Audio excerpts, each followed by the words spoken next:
మరొక ground report అందించడానికి మనకు ప్రతినిధి ఉన్నారు. రెండవ రోజు కొనసాగుతున్న ఎన్నికల నామినేషన్ ప్రక్రియకు సంబంధించినటువంటి నామినేషన్ దాఖలు చేశారు నారాయణపేట బీజేపీ అభ్యర్థి. ఇక ప్రధానంగా చూసుకుంటే Goa BJP MLA Krishna Salkar senior నేతలతో కలిసి ఆయన నామినేషన్ వేసినటువంటి పరిస్థితి కనిపిస్తుంది. రతంగో పాండురంగారెడ్డి నామినేషన్ వేశారు. ఇక వచ్చే ఎన్నికల్లో గెలుపు మాదే అని కూడా పాండురంగారెడ్డి చెప్తున్నటువంటి పరిస్థితి కనిపిస్తుంది. దీనిపై పూర్తి అప్డేట్స్ చేశారు. ప్రదీప్ చెప్పండి. ఉమ్మడి పాలమూరు జిల్లా వ్యాప్తంగా నిన్నటి నుంచి నామినేషన్ల పర్వం కొనసాగుతుంది. అయితే 3 తారీఖు నుంచి దాదాపు ఈ నెల 10 తారీఖు వరకు ఈ నామినేషన్ల ప్రక్రియ ఉంటుందనే చెప్పొచ్చు. దీనికి సంబంధించి ఇప్పటికీ అభ్యర్థులకు పలు సూచనలు చేశారు. అంటే 2018లో ఏదైతే నామినేషన్ల ప్రక్రియలో ఉన్న భాగాలు కాకుండా మళ్ళా ఈసారి నామినేషన్ల పత్రాలలో ఒక కాలం ఎక్కువగా పెట్టినట్టు మనకు తెలుస్తూ ఉంది. అయితే ఇప్పటికే నారాయణపేట జిల్లాకు సంబంధించి బీజేపీ అభ్యర్థి రతంగ్ పాండురంగారెడ్డి గారు నామినేషన్ వేసినటువంటి పరిస్థితి ఉంది.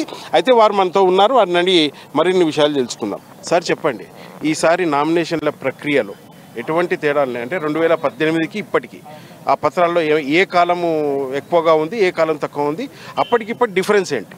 అప్పటికిప్పటికి పెద్ద డిఫరెన్స్ ఏం లేదు. 2018లో ఏ విధంగా ఉందో ఇప్పుడు కూడా అదే విధంగా ఉంది. ఇంకా క్లారిటీగా ఉంది. అఫిడవిట్ విషయంలో కానీ మిగతా అన్ని విషయాల్లో కూడా క్లారిటీగా ఉంది. క్లారిటీగా మేము కూడా అన్ని విషయాలు చేయడం జరిగింది.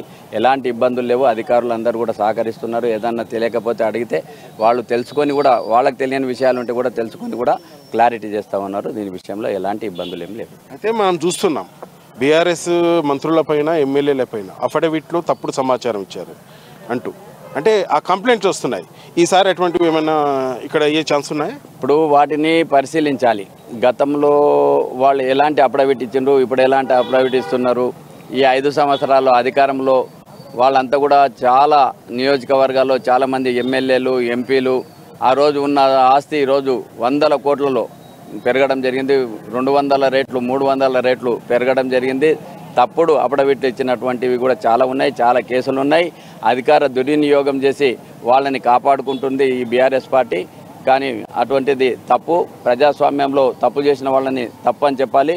ప్రజలను ఈ తెలంగాణ ప్రజలు ఏదైతే తెలంగాణ ఉద్యమ పార్టీ అని చెప్పి, అదేవిధంగా దళితుని ముఖ్యమంత్రిని చేస్తా అని చెప్పి, యువకులకు ఇంటికో ఉద్యోగం ఇస్తా అని చెప్పి, అదేవిధంగా ఇండ్లు లేని వాళ్ళకందరూ కూడా డబుల్ బెడ్రూమ్ ఇండ్లు ఇస్తా అని చెప్పి, ఒక దళితుని ముఖ్యమంత్రిని చేస్తా అని చెప్పి అనేక హామీలు ఇచ్చి ఒక్క హామీ కూడా నెరవేర్చకుండా ఈరోజు ప్రజలను మభ్యపెట్టి తన కుటుంబానికే 4 ఉద్యోగాలు ఇచ్చుకుంటూ ఈరోజు కోట్ల రూపాయలు సంపాదించి ఎలక్షన్స్ వచ్చినామంటే కోట్లు ఖర్చు పెట్టి బీర్లు దాపి బిర్యానీలు తినబెట్టి ఓట్లు వేయించుకుంటున్నారు తప్ప వాళ్ళు ఒకవేళ నిజాయితీగా ఈ రాష్ట్రాన్ని అభివృద్ధి చేసినట్లయితే, సంక్షేమ పథకాల ద్వారా ప్రజలను అభివృద్ధి చేసినట్లయితే వాళ్ళు 10 సంవత్సరాలు అధికారంలో ఉన్నటువంటి ఎమ్మెల్యేలు కానీ మినిస్టర్లు కానీ ఇంట్లో కూర్చుంటే వాళ్ళకు ఓట్లు వేయాలి.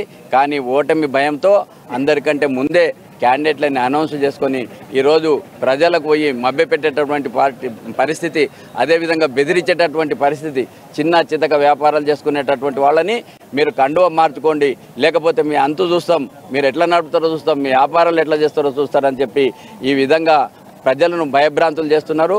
వాళ్ళందరూ కూడా అవన్నీ దృష్టిలో పెట్టుకొని రాబో రోజుల్లో భారతీయ జనతా పార్టీ వాళ్ళకు అండగా ఉంటుంది తప్పకుండా.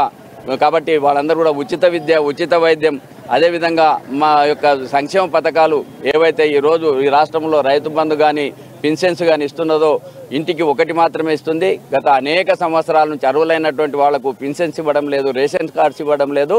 కానీ భారతీయ జనతా పార్టీ అధికారంలోకి వస్తే అర్హులైన వాళ్ళందరికీ కూడా ఈ సంక్షేమ పథకాలు ఇవ్వడమే కాకుండా ప్రతి వ్యక్తికి కూడా అందే విధంగా ఈ యొక్క తెలంగాణ సాధించుకున్నటువంటి ఫలాలు అందే విధంగా తెలంగాణ రాష్ట్రాన్ని అభివృద్ధి చేసి డబుల్ ఇంజన్ సర్కార్ వచ్చినట్లయితేనే నరేంద్ర మోడీ గారి నాయకత్వాన ఈ తెలంగాణ రాష్ట్రానికి కూడా అత్యధిక నిధులు తీసుకొని వచ్చి ఈ రాష్ట్రాన్ని అభివృద్ధి చేస్తామని చెప్పి మేము తెలియజేస్తాం. ఒకవైపు కేంద్ర ప్రభుత్వం మేము అన్ని రాష్ట్రాలను సమానంగా చూస్తున్నామంటున్నారు, అంటే నిధుల విషయంలో కానీ మరి ఇతర విషయంలో కానీ. మరోవైపు ఇక్కడ ఉన్న తెలంగాణలో బీఆర్ఎస్ సర్కార్ కేంద్ర ప్రభుత్వం ₹1 కూడా ఇవ్వలేదంట. దీని మీద మీరు ఎట్లా? ఇప్పుడు వాళ్ళ సర్పంచులు వాళ్ళ ఎంపీటీసీల మెజార్టీ ఉన్నారు. వాళ్ళ సర్పంచులు వాళ్ళ ఎంపీటీసీలను అడిగితే గ్రామాలకు వచ్చినటువంటి నిధులు ఎక్కడి నుంచి వచ్చినాయి? ఈ తెలంగాణ రాష్ట్రంలో ప్రతి ఈరోజు ఏ స్కీమ్ వచ్చినా ఏది వచ్చినా కూడా కేంద్ర ప్రభుత్వం వాటా ఉంది తప్ప ఈ రాష్ట్ర ప్రభుత్వం ₹1 కూడా లేదు. కనీసం 20% వాటా కూడా తాను ఇచ్చేటటువంటి పరిస్థితి లేని కారణంగానే అనేక పథకాలు మూలకబడ్డటువంటి పరిస్థితి. కాబట్టి మీరు అందరూ కూడా ఆ విషయాలు గమనిస్తున్నారు, ప్రజలందరూ కూడా గమనిస్తున్నారు. ఈ పార్టీ ఒట్టి మోసం చేస్తుంది. కోట్ల రూపాయలు మిగులు బడ్జెట్ ఉన్నటువంటి రాష్ట్రం ఈరోజు అప్పుల పాలైందంటే అవన్నీ కూడా దొడ్డిదారిన దోచుకొని ఈరోజు మిషన్ భగీరథ పేరున ఇంటింటికి నీళ్లు అందిస్తామని చెప్పి అది కమిషన్ భగీరథగా మార్చిండ్రు. ఈరోజు సాగునీరు అందిస్తామని చెప్పి కోట్ల రూపాయలు కొల్లగొట్టి ఈరోజు ఎలక్షన్లలో ఆ ప్రజాధనాన్ని ప్రజలకు అందాల్సినటువంటి ధనాన్ని ఈరోజు దుర్వినియోగం చేసి ఎలక్షన్లో ఇస్తూ ఉన్నారు. ఓట్ బ్యాంక్ రాజకీయాలు చేస్తున్నారు తప్ప వీళ్ళకు ఈ తెలంగాణ రాష్ట్ర అభివృద్ధి కానీ ఈ తెలంగాణ ప్రజల యొక్క సంక్షేమం కానీ వీళ్ళకేం పట్టినట్లు లేదు. చాలామంది యువతను నిర్వీర్యం చేస్తుంది.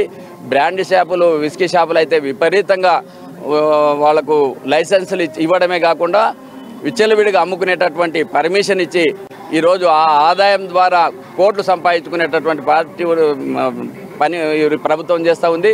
అదేవిధంగా ఈరోజు ల్యాండ్ మాఫియా, శాండ్ మాఫియాగా మారి ఈ ప్రభుత్వం ప్రజాధనాన్ని దుర్వినియోగం చేస్తుంది. ప్రజలకు అందుబాటులో లేని విధంగా ఈరోజు బీద ప్రజలకు అందుబాటులో లేనటువంటి పాలన ఉంది.